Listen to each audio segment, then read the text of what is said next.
Hey there everybody, it's markcrilley. I'm here with topic video number 7, in which I'm going to be having a sort of virtual discussion with my viewers on a particular topic. Today's topic is realism.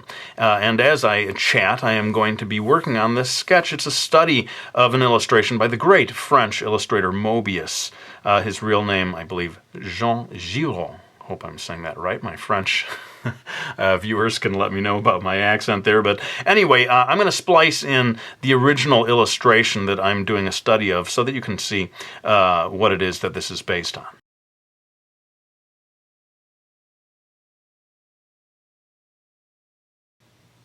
All right, so let's go ahead and get into this, and I want to keep moving. I'm going to begin with the first comment here, sort of comment number 0. I asked in my video earlier this week, do you think it's necessary for all artists to study realism to become capable of drawing in a realistic way? And Luke Fairhurst here said, it depends what you mean by realism. I always think of realism as being any observational rendering, whether it be a quick sketch or a 40-hour painting, but a lot of people think of it solely as photorealism. And I do have to apologize. I think, in that video I showed this illustration of a spoon that really was meant to be kind of a trompe-l'oeil, there we go with the French again, illusionistic illustration meant to look like an actual spoon.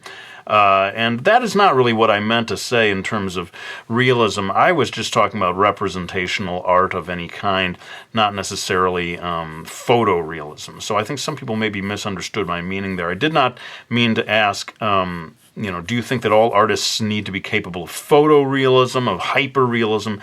Certainly that was not the idea. Really just asking, do you think representational art, that old-fashioned drawing what you see kind of art that is taught in most art classes, is that really necessary? So let's move on now and get to the first comment here from IKKI264. If everyone drew with realism, there would be no creativity, no fire-breathing dragons, or cotton-candy-haired fairies. Now, this was typical of a lot of responses that I saw of people really saying that, realism is devoid of creativity, really, and even some people suggested that if you draw too much in a realistic way, you will, no longer be creative. That those two things are opposed to one another. And, part of the reason that I decided to do a study of a Mobius illustration was to kind of show that, these two things are not opposed to one another. You can have a fantasy illustration that is sort of grounded in reality. And certainly Mobius was a great master at doing that. His illustrations were very much fantasy. They did not look like the real world. They took us to other places we'd never been before. But to be sure, if you read my question as, should all artists be forced to draw realism only? Unfortunately, I think my question was phrased in such a way that some people read it that way, as if, an art dictator might take over the world. Force all of them, everyone, you must now draw in a realistic way. That's not what I meant. Just really what I meant was, this idea of do you need to begin as an art student by studying realism and then move on to other things? Is it necessary for learning to draw in a realistic way? Should that always be the first step? And some people did sort of suggest that no, it's not necessary. And so I'm going to be kind of going back and forth between the two different camps, sort of the traditionalists, I'd say, who are sticking up for realism as something that is indeed necessary, and then the ones who really had a number of negative things to say about realism in general, but certainly about it being forced upon students. Let's go ahead and move on to the next one, and it is this from Rationalific. Very much a traditionalist, I think, here.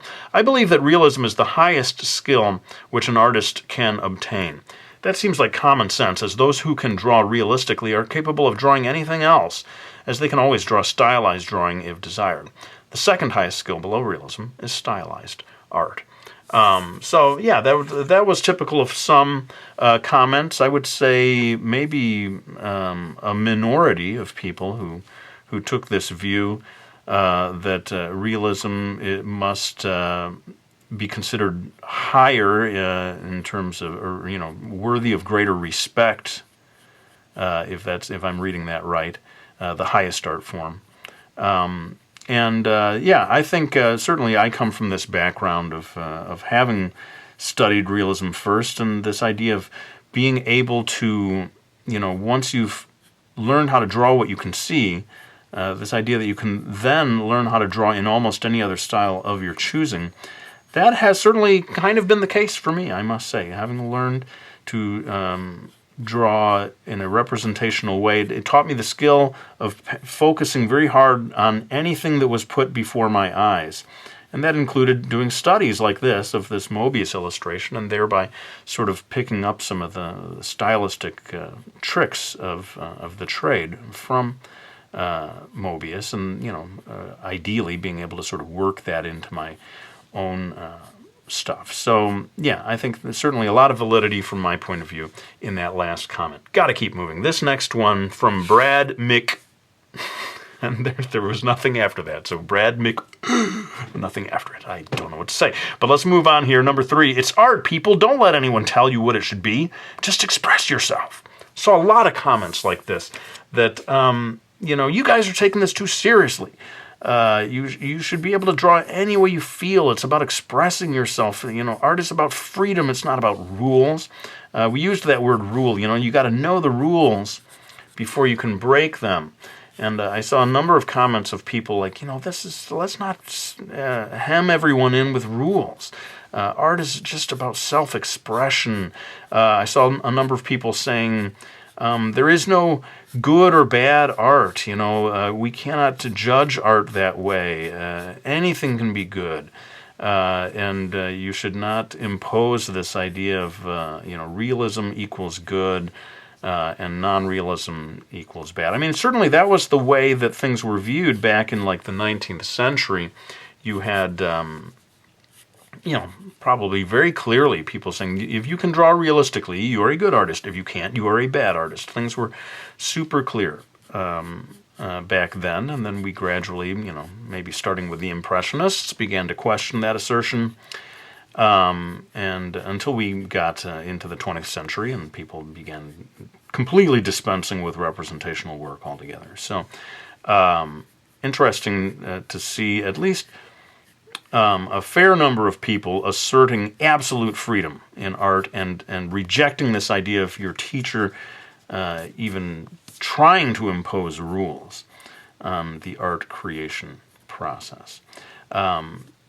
I'm not going to take sides on any of this stuff. I'm just sort of presenting the different points of view that I encountered and giving my responses.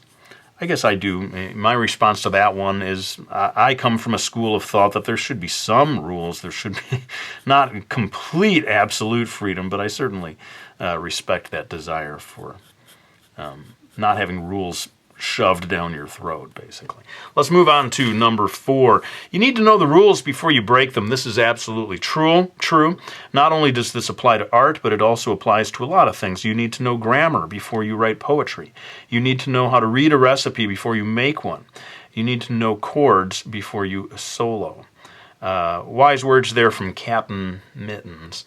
And I thought it was interesting the way there was a correlation there between poetry, comparing things to music and recipes and so forth. Certainly there is, I think there's an appeal to this idea of a craft having its process. And so that's very much opposed. I've been staggering these. You may have noticed that I'll do one that is largely not necessarily opposed to realism, opposed to the idea of realism being necessary in art study, I suppose. And then staggering that and trading off with one that's more supportive. And I think there is some appeal to the person who wants to take that traditional road, that there must be steps that we take, when we're learning music. You got to learn the chords before you can start doing the solo, the guitar solo or whatever. But I suppose within music you're going to have the same kind of tension between two different sides of people saying, no, man, there are no rules. Paul McCartney can't even read music, let's not, let's just let everyone find their own way, So that's what, I found this whole topic really super interesting, even maybe my favorite out of all of these topic videos, just in terms of the thoughtful responses that I got. And, it's you find yourself being convinced of both sides, basically, as you read from one comment through to the next, that you say, yeah, you have a point. Oh, wait, this other person has a point, too, who's saying pretty much the exact opposite thing. So it was kind of interesting in that way. Let us move on to number 5. This question, I think I picked this one up off of Facebook from Griffin Hawkeye Illustrations. Would Calvin and Hobbes be better if it looked more realistic? Would the Peanuts, or pretty much any anime and cartoon ever made? No, they would lose much of what makes them so wonderful. Well, again, we have maybe a little bit of a misunderstanding in terms of what I was saying. I certainly did not mean to say, hey, let's take Calvin and Hobbes and make it more realistic. Interestingly, you can tell when you look at the art of Calvin and Hobbes, and from some of the other illustrations that Bill Watterson, the illustrator of Calvin and Hobbes, and when you see his work, you see that he is capable of realism, that he did almost certainly undertake that very traditional study of realism before he moved on to his artwork. And I think you could make an argument that it greatly improved his cartooning ability. So interesting that the example given was indeed someone who almost certainly did. Now, I don't want to say, though, that every cartoonist needs to follow that path, and I think I've given this example before, but I don't know for sure if, like the artist who does a Diary of a Wimpy Kid, or if Matt Groening, the creator of The Simpsons, I don't know if they're able to draw realistically. They may be able to, they may not be able to. But in the case of those creators, their writing skills are so good that they've created these characters that are just endlessly appealing. And I think that is what carries that style up to success. Would Matt Groening, without having invented, Bart Simpson as a character in a story, would that drawing style all on its own have turned him into an international, mega success story? That is a little hard to imagine. I think it's the combination of the cartoony style with the great writing. So I think there's a huge exception there in terms of, do you need to be an amazing realist artist to succeed in the business? I would say no. If you have an amazing idea, a storytelling concept, or you just happen to latch onto a certain creative style that really picks up popularity and spreads across the world like wildfire, you could conceivably become wildly successful without being able to draw in a realistic way. So, boy, I feel like I went off on a tangent there, but I did want to sort of comment on the different sort of cartoony approaches and the degree to which people who draw in a cartoony style may have or may not have undertaken the traditional approach. And just before we leave this one, I want to say that Charles Schulz, the creator of Peanuts, also in his early years, capable of drawing in a pretty realistic representational fashion. Let us move on now to number 6 here from George Koukouris, or Koukouris, I'm not sure about the pronunciation there. Realism develops our sense of patience, attentiveness, looking at details, slowing down, and taking our time. I really like this one. It doesn't seem, it's not saying, oh, you must study realism. It's more saying, look at the benefits of studying realism, especially this attentiveness, looking at details, slowing down, taking your time. It really is good training in that sense.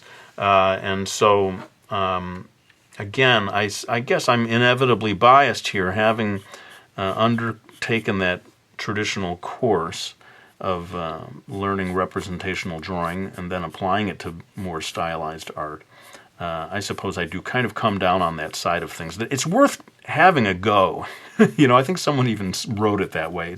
You should at least try. Don't give up without trying to learn how to draw in a representational way. It's just got a lot of benefits. Like George said there, it teaches you patience. It teaches you attentiveness. to details. So, thank you, George, for that comment. I certainly agree. Let's move on now to number 7. I don't get realism. If you're going to draw or paint so that it looks just like in real life, why not just take a photo? It's really just a wasted effort, if you ask me. It made sense in the days before cameras, but now I really just don't quite get the point.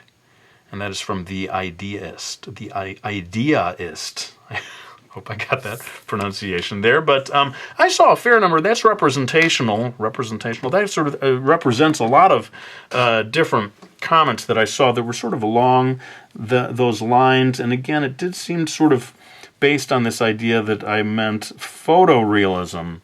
Some people would say, I don't get it. What's the point of copying a photo or of copying reality? Can't you just, we have cameras for doing that now. Stylization is where it's at, man. Don't give me this photorealism stuff. And I actually, after a point, I felt like I wanted to almost stand up for realism and say, hey, guys, wait a minute, let's not just attack the very idea that, ever since they invented the camera, we have to stop drawing in a realistic way. That seems pretty harsh. I guess I'm pretty inclusive when it comes to art. And I don't want to say that, sitting down and doing a copy of a photograph is pointless or has no value. I wouldn't even look down on the person who's copying a photo of like Beyonce or Johnny Depp as a fan. I got no problem with that. Why not? I'm not going to say, hey, that's not art. That's not real art. You're just copying a photo. It's tempting, I suppose, to say that, real art should involve creativity. You shouldn't be just copying a photo line by line, tone by tone. But I always pull myself back from judging any form of art so harshly, whether it's photorealism or, go into the modern art section. And I know this gets people almost angry when you go into the modern art section of a art museum and they see the painting that is, it's a huge white canvas and there's a tiny little dot down on one corner of it, and the museum paid $10,000 for it, and they're like, what? That's not art, Again, I don't stand in judgment of that stuff. I actually enjoy minimalist paintings like that. So I guess I am very much for keeping the doors open for everyone, whether it be the person who's copying a photo or the person who is doing totally abstract stuff that seemingly doesn't require traditional artistic talent. I'm on both sides, and everything in between. Sadly, boy, any one of these, I could fill the whole video just talking about them, but I feel like I do have to keep moving. From Drew Giambattista, hope that's right. I believe that all artists should be able to draw realistically in order to have further mastery over whichever style they choose. Or, as my Taekwondo instructor says, if you're good at kicking high, imagine how much better you'll be at kicking low. I thought that was really cool, this sort of correlation between Taekwondo and art. And I suppose that you will remain unconvinced by that argument if you simply don't feel that realism is the equivalent of kicking high. But certainly there is that sense that doing a highly realistic drawing just undeniably takes patience and skill, and even the people who are not fans of realism, I think they all sort of acknowledged, yes, it's skill, it's a display of skill, but is it really a display of creativity, et cetera, et cetera. So everyone agrees that it is a skill, and if you master it, it does sort of, it is sort of like that Taekwondo from my point of view. Once you get that, everything else seems a little easier by comparison. But later on, I may be actually contradicting that last statement. So I believe I have something that goes against that. Here we are with Nathaniel 0022. Saying realism is necessary for all artists is like saying knowing classical music is necessary for all bands or singers. It can help to know but it's not completely necessary. And I thought that was interesting because I think there probably are music teachers who would say classical music is necessary for all bands and singers. So it's sort of interesting. Across these different disciplines, there are these sort of hardline attitudes among certain teachers who would actually take that argument and use it in the opposite way to say, yes, whether if you're writing a country song, you should familiarize yourself with classical music. If you don't, you're depriving yourself of lots of melodic ideas and so forth that you would otherwise become unaware of, and everyone who's, regardless of what music you're working on, you should become familiar with classical music. I think you're going to find equivalents of this across all kinds of disciplines. It's sort of interesting. You're probably going to have the warring camps debating the merits of both approach. The sort of total freedom, give me total freedom to make music any way I want without following the traditional path or art or whatever it may be. Pretty interesting. Hang on a second, I'm going to take a moment to sharpen this black Prismacolor.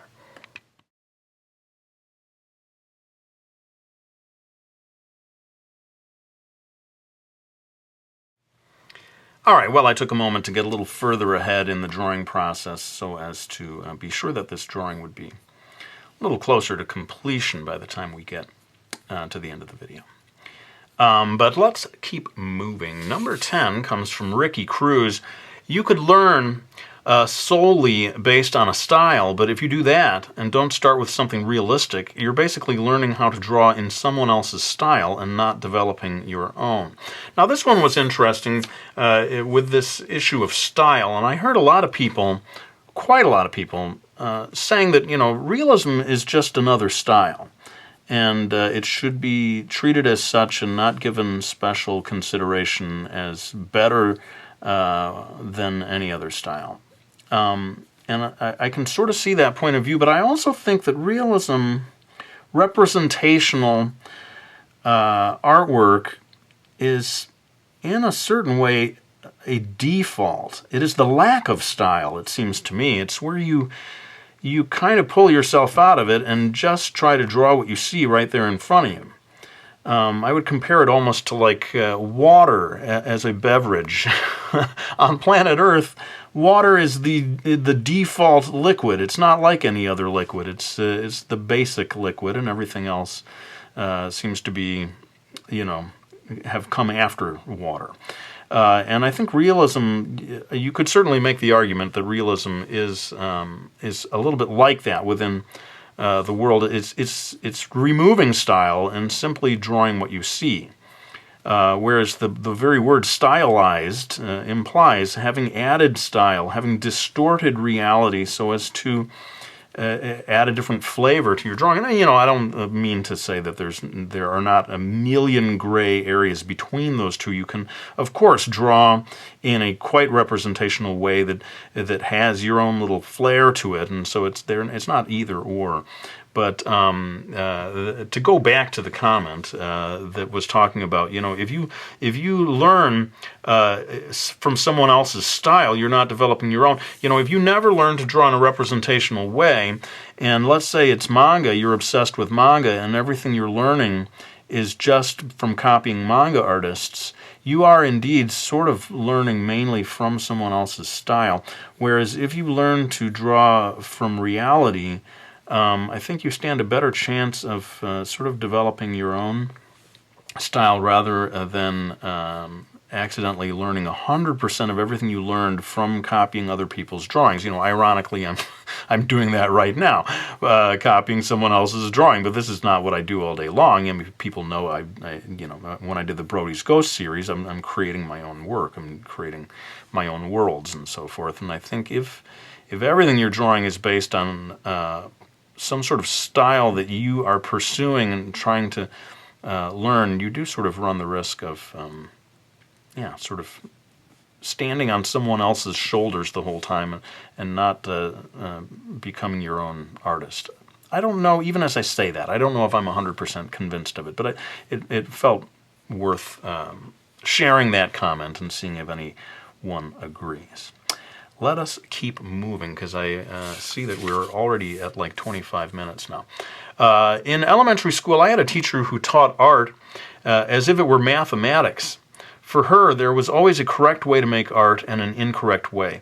The more realistic the painting, the better you would score. This comes from DDRSPY. And that comment, I had to sort of edit for space with that comment, but it sort of went on to say that, that approach to teaching really sort of made the person unhappy with drawing, right? Because they were teaching it almost as if it were math, rather than giving them the freedom to draw as they pleased. And I wanted to get at least one comment in here that was about that, a teacher's insistence on realism as the way can sometimes crush the spirit of a student or turn a student away from drawing altogether. And I think hopefully we can all agree that is not a good thing. So, encouraging students to learn realism, great. Cramming it down their throat to the point where they just throw their pencil down and say, forget it, I'm done with art. I'm never going to draw anything ever again because of this teacher who insisted on everyone drawing in a realistic way. That's taking things too far, it seems to me, and I think there probably are ample, examples of that kind of thing having happened, of a teacher that was just so dogmatic about, it's realism or nothing, and you're going to get a bad grade unless you draw in a realistic way. Certainly that does seem, I can certainly say, yeah, that's a problem. We don't want to be driving students away from the artistic process by being so insistent on the necessity of realism.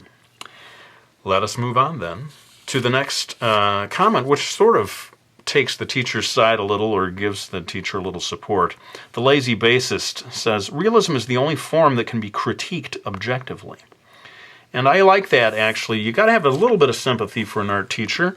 It's not like a math teacher who, you get the wrong answer in math, and the math teacher knows what to do. Okay, you got the wrong answer, bad grade, or whatever. The art teacher is in a difficult situation, really, because there's no right or wrong in art, really. And how do you grade this? If everyone is free to draw any way they feel. The thing with realism, here, draw this still life, as a teacher, I know what the goal is. Does it look like the thing that's sitting in front of you? So, yeah, I think I can sort of understand why a teacher makes sure that realism is part of the class. It's the one thing that you can grade. You know what the goal is. The goal is very clear. Draw this thing, make it look like it looks. And then, you've achieved what I sought to teach you in this class, at least for part of it. So, yeah, I can sort of understand, because when it comes to drawing, and as a guy who's made all these YouTube videos, I've thought a lot about this, that, sometimes you come up against what can be taught and what cannot be taught, like creativity. Can you teach creativity? I don't know. Maybe someone knows how to do that, but I can't really figure out how you do that. Creativity is sort of something that comes naturally, and to try to teach someone how to be creative, I just don't know how you begin to do that. So I can see why a teacher would say, all right, at least part of this class is going to be about representational drawing. I know what the goal is, I know what I'm teaching, and I know when one student is succeeding and one student isn't. And yet, art isn't math, right? So there's always that tension. I mean, again, that's what makes this topic endlessly fascinating. I find myself on both sides of the debate constantly all the way through. Let's move on to number 13, and I believe this begins a series of comments that kind of take both sides, or blend both sides. From Sooth, 15. I definitely think it's beneficial to most artists to have some proficiency in this category. That said, some truly wonderful art has been made by people with very little artistic skill. Folk art, for example, or certain forms of modernism. I especially like the inclusion of folk art. I hadn't thought about that. Folk art is, a type of art in which we celebrate the person not having attended art school, of them being sort of blessedly free of that influence and free to. I think they even use the word naive, although that sounds critical. But there's a purity to the folk art of the person who didn't learn to draw in a realistic way. And I thought, thank you, Sooth15, for having mentioned that, because that sort of throws a wrench into the whole thing and say, well, wait a minute, all right, if you're saying realist art is the path towards good art, what about the folk artists who we are actually holding up as a great example of the unschooled person who found their own way and in doing so created something special that you certainly would not want to kind of kill by forcing that folk artist, here, sit down, I'm going to teach you how to draw in a representational way. So very interesting, the inclusion of that comment. And here we go from Razmatasmic Butts. That one seems designed to make me laugh, and it succeeded. Drawing cartoons helped me with realism. It helped me build up my confidence and brought me to a point where I didn't feel overwhelmed by the thought of attempting realism. But once I started practicing realism and upping my technical skill, it improved my cartooning ability. So, full circle. I thought that was fascinating. This person kind of saying that if they had tried to start with realism, they would have found it too frustrating and they would have become demoralized. Cartooning helped them get started. Then they had the confidence to take on realism, and then the realism helped their cartooning. So, full circle. I thought that was interesting and well worth including in this video, this idea that there can maybe be a cyclical process there. That you don't necessarily have to begin. That's a whole other debate there. A lot of these people are saying, well, you have to begin by drawing in a realistic way. Well, that doesn't necessarily seem to be true. You get there at some point. You don't necessarily have to start with it. Start with whatever you want to start with, whatever gets you into it, And then, later on you can take on some realism and, see if it helps you. Let's move on now to number 15. Second to last of the serious comments, I guess we'll say. This from Lillian Bell. You should draw in a style because you like to draw in it, not because it's the only style you can draw in. I categorized this as between the two because that argument can kind of be used for both. Someone might say, well, you got to learn to draw in a realistic way, and that way you will be free to start drawing in a stylized way. Whereas if you only draw in a stylized way, then you're sort of locked in, and that's you're constantly drawing in this stylized way because that's the only thing you're capable of doing. That's one way of reading that argument. On the other hand, it may be possible for a person to only be capable of copying photographs and not have the ability to stylize. I'm not so, that certainly wasn't the case with me. But I can certainly imagine someone who's like, well, I can sit down and copy a photo, but I can't do anything else. And so, again, that last argument can kind of be flipped around. So you should draw in a style because you like to draw in it, not because it's the only style you can draw in. It could go both ways. That either one of these things, it could be something that you get locked into, and it's preferable if you're able to choose and decide to draw in a style because you have learned to do both. So I thought that was sort of intriguing there. I said that was the second to last, but I think that actually was the true last of the serious questions. I did not have so many silly comments for a lightning round, but I did choose 3 of them. I'm going to take a little break here before we come back and do the lightning round.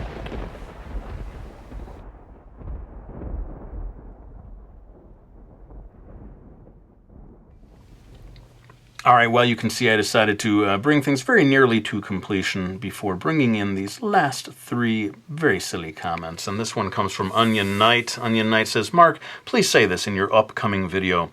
Little leopard lion leaped in his little litter box while licking a little ladle.